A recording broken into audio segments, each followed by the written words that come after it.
Hey, how's it going, kids? This is Dr. Callahan with week 11, Thursday. I hope you guys are having a great week. So take a look at the following 3 questions for your warm-up and pause the video and answer them, please.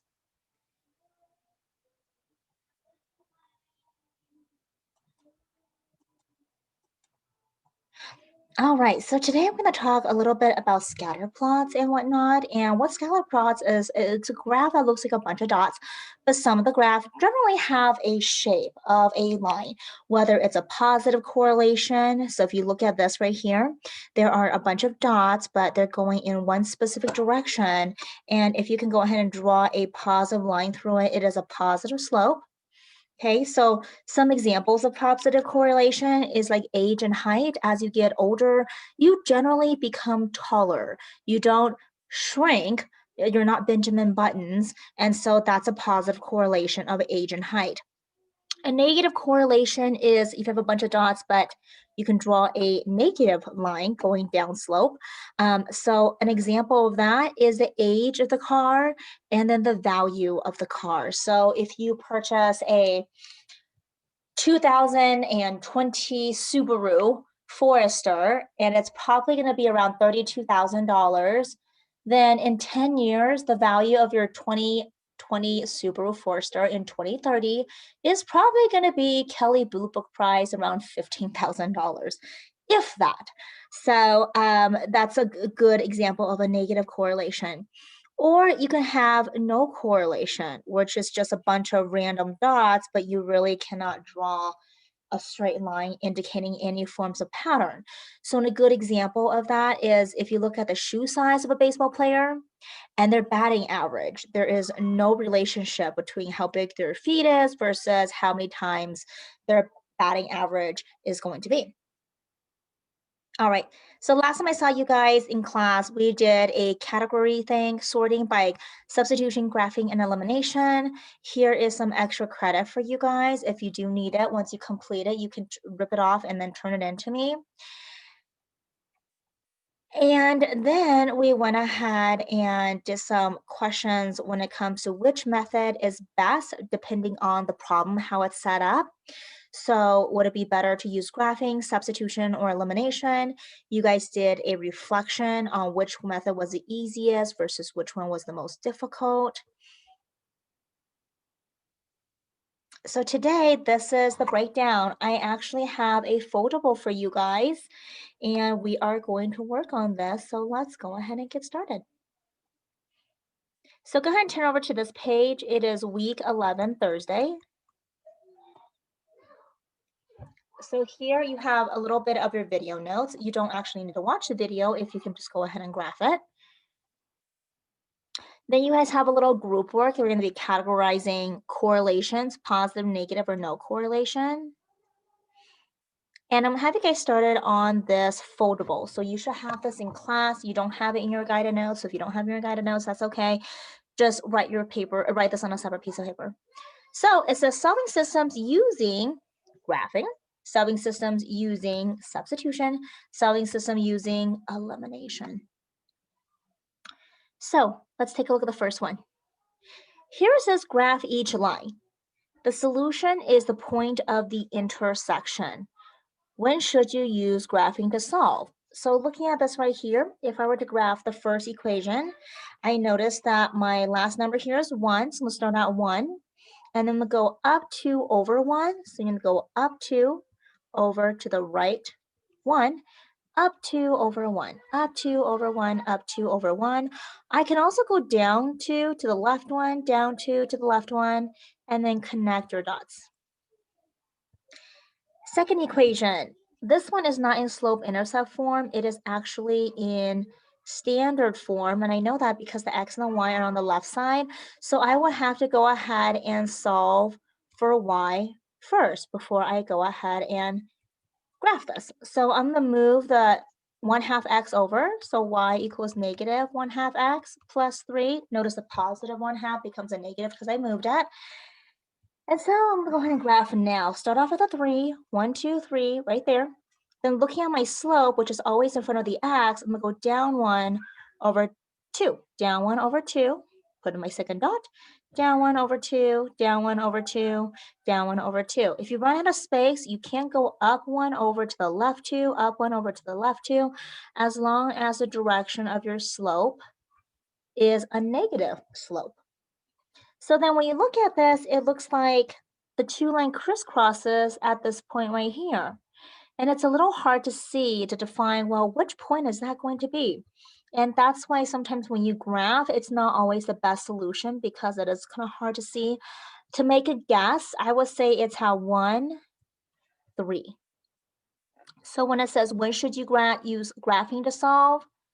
You should say when both equations are in slope-intercept form, which is when y is equal to mx plus b.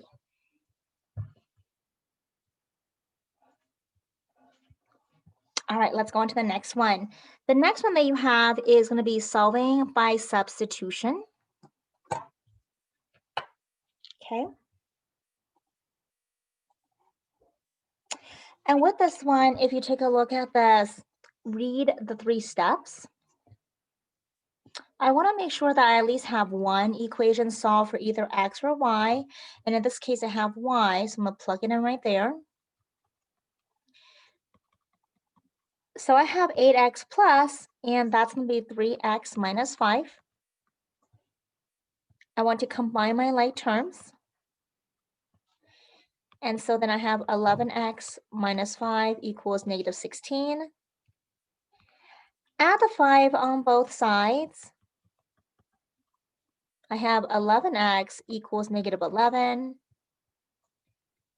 Divided by 11 on everything, x equals negative 1. Now that I have my x, I need to find the counterpart, which is y. And for y, you can pick an equation. I'm going to pick the first one because you already have y equal to it. But you can pick the second one. It doesn't matter. You have the same answer. And I'm going to say y is equal to 3x. Well, I just found out that x is negative 1 minus 5. So y is negative 3 minus 5. Y equals negative 8.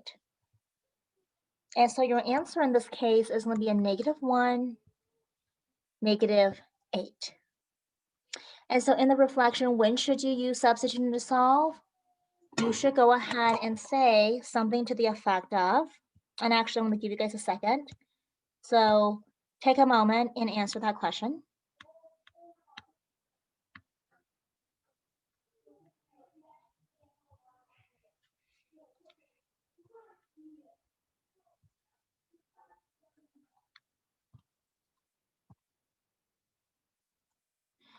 So when should you go ahead and substitute? You should absolutely substitute this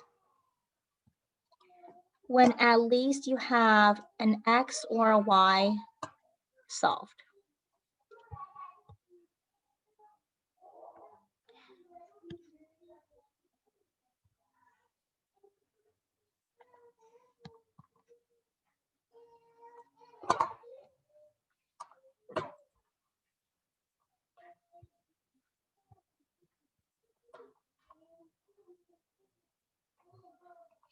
So when either x is equal to something or y is equal to something. So at least one of them is solved. All right, let's go on to the next one. Here we go. This is elimination. So let's take a look at the first example here. With the first example, remember to eliminate something, you have to have a positive and a negative of the same number. I can see that my 3's are the same numbers, but I need to have a negative on one of them. So let's just make the first equation a negative. So I'm going to make this a negative, negative, positive. You have to change the opposite sign. So then I notice that I can go ahead and just cross out the 3. And I have 3x is equal to negative 6. And then from that, I'm going to divide it by 3 on both sides. X equals negative 3. So you found x, but now you need to find the counterpart. So I'm going to find y. So in order for you to find y, you can go ahead and pick any equation that you would like, the top or the bottom one. Let's pick the bottom one since the last time we picked the top one.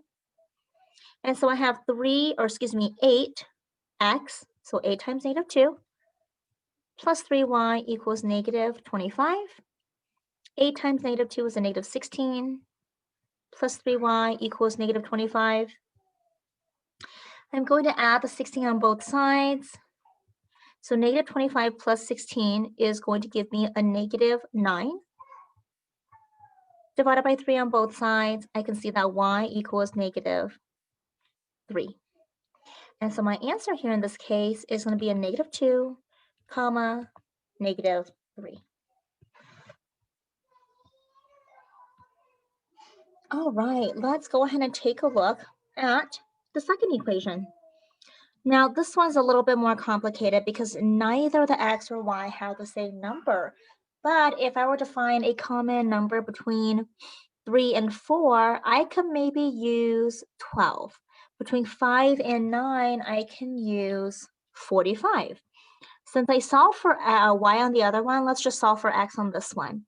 So if my common number, or you could think of it as a common denominator, is going to be 45, I need to multiply everything in the first equation by a positive 9. So then what ends up happening is my new equation is going to be 45x plus 27y equals 468. Then, similarly, I need to multiply the second equation by a negative 5 so I can get a negative 45. And my equation is negative 45x plus 20y equals 280. 45 cancels, and then 27 plus 20 is going to be a 47y. And then, of course, if you have 468 minus 280,